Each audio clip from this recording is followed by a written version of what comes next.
AI and nanobots. Artificial intelligence या AI किस तरह से इंसानों को धरती से खत्म कर सकती है, ये चीज हम कई बार मूवीज में देख चुके हैं। और एआई के लिए इंसानों का अंत करना बहुत ही लॉजिकल भी होगा। खुद ही सोचिए, अगर एक कंप्यूटर प्रोग्राम खुद सेल्फ अवेयर हो जाता है और सोचने लगता है तो उसे धरती के रास्ते में सबसे बड़ी चुनौती इंसान ही लगेंगे, क्योंकि हम लोग बहुत स्लो हैं। हमारे पास कोई खास फिजिकल कैपेबिलिटीज भी नहीं है और इसके बावजूद भी हम आपस में लड़कर एक दूसरे की जिंदगियां मुश्किल बनाते रहते हैं। एक एआई के लिए यही बेहतर होगा कि वो इंसानों को खत्म कर दे और खुद इस धरती को कंट्रोल करे। एक पॉपुलर थ्योरी जो काफी डरावनी भी है वो ये है कि हो सकता है कि एआई अभी से एक्टिव हो गया हो और वो खुद सोच पा रहा हो, लेकिन वो जानबूझकर अपनी स्टेबिलिटी को सामने नहीं ला रहे हैं, क्योंकि कुछ डेवलपमेंट्स के लिए उन्हें अभी भी इंसानों की जरूरत है। और जैसे ही उनका ये काम पूरा हो जाएगा वो अपने असली चेहरा दिखा देंगे।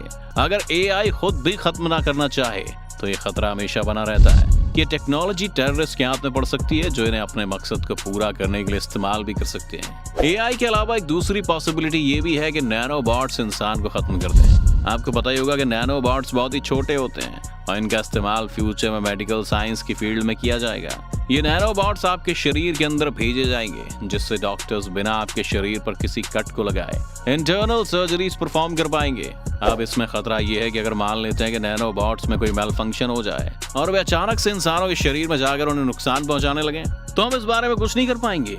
ये रोबोट्स इतने छोटे होते हैं कि इन्हें आप किसी भी हथियार से रोक नहीं सकते। इसीलिए इन्हें डिजाइन करते हुए हमें ध्यान रखना होगा कि हम इनमें एक सेल्फ डिस्ट्रक्शन बटन लगा दें, ताकि अगर किसी नैनोबॉट में प्रॉब्लम भी आ जाए तो उसे वहीं पर खत्म किया जा सके। खैर, ये तो थी इंसानों के खत्म होने की बात। आइए अब देखते हैं कि कैसे पूरी धरती खत्म हो सकती है। Gamma ray burst. आपको पता ही होगा कि गामा रेज में बहुत ज्यादा पावर्स होती हैं। एक डरावना फैक्ट ये है कि जब भी कोई स्टार कोलैप्स कर जाता है या फिर दो स्टार्स आपस में टकराते हैं तो वो गामा रेज रिलीज करते हैं, और ये चीज पूरे यूनिवर्स में हर समय हो रही होती है। हम जिस गैलेक्सी में रहते हैं वहाँ लगभग 1 लाख करोड़ से ज्यादा तारे हैं, इसलिए गामा रेज की हमें हिट करने की प्रोबेबिलिटी छोटी नहीं है। और अगर कभी भी ऐसी कोई गामा रे बर्स्ट धरती की तरफ आती है तो वो सीधी हमारी ओजोन लेयर को बर्बाद कर देगी। इस पॉइंट पर न सिर्फ गामा रेज बल्कि सूरज से आने वाला रेडिएशन भी हमारे सभी महासागरों को सुखा देगा और धरती पर गर्मी इस कदर बढ़ जाएगी कि हम सभी तंदूर की तरफ पक जाएंगे। अगर कोई इंसान इससे बच भी जाता है तो इस रेडिएशन के कारण उसके अंदर कैंसर जैसी बीमारियां पैदा हो सकती हैं। खुद धरती भी इससे पूरी तरह तबाह हो सकती है, क्योंकि इससे वोल्केनोस फूटेंगे और हमारी धरती धीरे धीरे इवेपोरेट करना शुरू कर देगी। पर धरती के अंत के लिए आपको बाकी स्टार्स तक जाने की जरूरत भी नहीं है। खुद हमारा अपना सूरज भी हमें तबाह कर सकता है। कोलैप्स ऑफ द सन। जैसा कि हम सभी जानते हैं कि सूरज एक ना एक दिन अपनी सारी पावर्स खो देगा और हमारा सूरज इतना बड़ा स्टार तो नहीं है कि ब्लैक होल में बदल जाए, लेकिन वो धीरे धीरे ठंडा पड़ने लगेगा, जिससे धरती भी ठंडी हो जाएगी और यहाँ पर टेम्परेचर -50 डिग्री तक भी जा सकता है। इस सिचुएशन में प्लांट्स के पास ना तो खाना बनाने का सोर्स होगा और ना ही किसी और जीव के पास इस ठंड को सहने की शक्ति, जिससे ज्यादातर जीव तो सीधे ही मर जाएंगे। ऐसे में कुछ इंसान बहुत गहरे गड्ढे करके जमीन के नीचे रह सकते हैं, क्योंकि अर्थ के कोर के कारण उन्हें वहां पर थोड़ी गर्मी तो मिलेगी। लेकिन जल्दी हम सभी फॉसिल फ्यूल्स को खत्म कर देंगे और हमारे पास एनर्जी का कोई और सोर्स भी नहीं बचेगा। सोलर और विंड पावर भी नहीं होगी और पूरी तरह से सभी तरह का जीवन खत्म हो जाएगा। वैसे जीवन तो खत्म जीवन को ढूंढने से भी हो सकता है, क्योंकि हम एलियंस की बात अब करने वाले हैं। Alien invasion. वैसे तो लोग एलियंस में विश्वास नहीं रखते हैं और उन्हें लगता है कि एलियंस से इंसान कभी नहीं मिलेंगे, क्योंकि किसी और प्लैनेट पर लाइफ है या नहीं। पर जरा खुद सोच कर देखिए कि हमारे मिल्की वे गैलेक्सी में हजारों करोड़ों ग्रह हैं, पर ऐसे ही करोड़ों गैलेक्सीज हैं जिनमें और भी ज्यादा ग्रह हैं। ये सोचना कि इतने सारे ग्रहों में एक भी ग्रह ऐसा नहीं होगा जहाँ जीवन नहीं है, ये काफी बड़ी भूल होगी। अगर हर 1 करोड़ में से 1 ग्रह पर भी जीवन है तो सिर्फ हमारी गैलेक्सी में ही हजारों ग्रह में ऐसे मिल सकते हैं जहाँ जीवन हो सकता है। हमारी परेशानी एलियंस के साथ दो तरफा है। अगर एलियंस हैं और वो हमसे भी ज्यादा एडवांस्ड हैं तो ये हमेशा खतरा बना रहेगा कि वो हम पे अटैक कर सकते हैं। जब एक ही प्लैनेट पर रहकर एक देश दूसरे देश पर हमला कर सकता है तो हम एलियंस के बारे में तो एक कल्पना कर ही सकते हैं। लेकिन मान लेते हैं कि एलियंस अगर हमें मिले तो वो फ्रेंडली एलियंस होंगे, या फिर हमें किसी ग्रह के बैक्टीरिया के फॉर्म में एलियंस मिलेंगे। लेकिन यहाँ पर भी खतरा है कि एलियंस अपने साथ वायरसेस लेकर आएंगे। ये हमें नहीं पता कि वो वायरस हमारे शरीर के साथ क्या कर सकते हैं। अभी हाल ही में हमने देखा कि हमारे प्लैनेट पर जन्मे एक वायरस ने पूरे 1 साल तक सभी को घरों में बंद कर दिया, और वो भी तब जब उस वायरस के बारे में हमारे साइंटिस्ट पहले से जानते थे। लेकिन अगर एक फॉरेन या एलियन वायरस धरती पर आता है तो उससे बच पाना काफी मुश्किल हो जाएगा। एक इंटरेस्टिंग चीज वैसे ये भी है कि अगर कभी धरती पर एलियंस का हमला होता भी है तो वो इंसानों से तो शायद ही लड़ पाए, लेकिन हमारे प्लैनेट के बैक्टीरिया वायरसेस से नहीं लड़ पाएंगे और शायद इसी वजह से वो भी खत्म हो जाएं। Super volcanoes.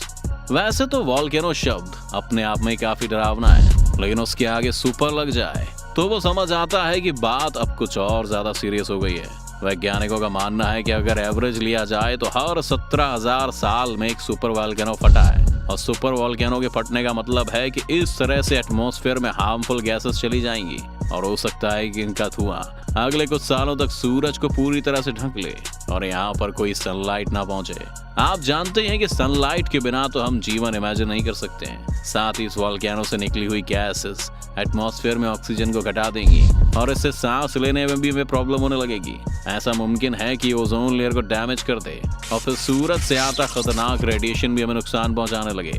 वैज्ञानिकों के मुताबिक आखिरी बार एक सुपर वॉल्केनो 26,000 साल पहले न्यूजीलैंड में फटा था, जिसने धरती के टेम्परेचर को काफी हद तक कम कर दिया था। अभी धरती पर 20 से ज्यादा सुपर वॉल्केनोज मौजूद हैं और प्रॉब्लम एक के फटने से नहीं है, लेकिन इनमें से अगर 3-4 भी एक साथ फट जाते हैं तो वो हमें पूरी तरह से खत्म कर सकते हैं। इसके अलावा भी कई और खतरे हैं जो अभी धरती पर मंडरा रहे हैं। एस्टेरॉइड के हिट करने का जिक्र तो हमने शुरुआत में किया ही है, लेकिन हम इंसानों द्वारा इन्वेंट किए गए न्यूक्लियर बॉम्ब्स और क्लाइमेट चेंज को भी नहीं भूल सकते। क्लाइमेट चेंज की अगर हम बात करें तो हर साल हम किसी न किसी देश में कोई भयंकर बाढ़ या सूखा देख रहे हैं, जो कि बिल्कुल भी रैंडम नहीं है। सभी के सभी सबूत क्लाइमेट चेंज को ही इसका जिम्मेदार ठहरा रहे हैं। क्लाइमेट चेंज से ग्लेशियर्स की आइस का पिघलना और समुद्र में बाढ़ आना भी अब कॉमन हो गया है और कुछ ही समय में ये शहरों तक भी पहुंच सकता है। हालांकि इससे बड़ा खतरा न्यूक्लियर बॉम्ब्स का है। इस वक्त दुनिया भर में 5,000 से भी ज्यादा न्यूक्लियर बॉम्ब्स हैं, जो कि इस प्लैनेट पर मौजूद हर एक चीज को डिस्ट्रॉय करने में पूरी तरह केपेबल हैं। जिस तरह से दुनिया भर में पॉलिटिक्स बिगड़ रही है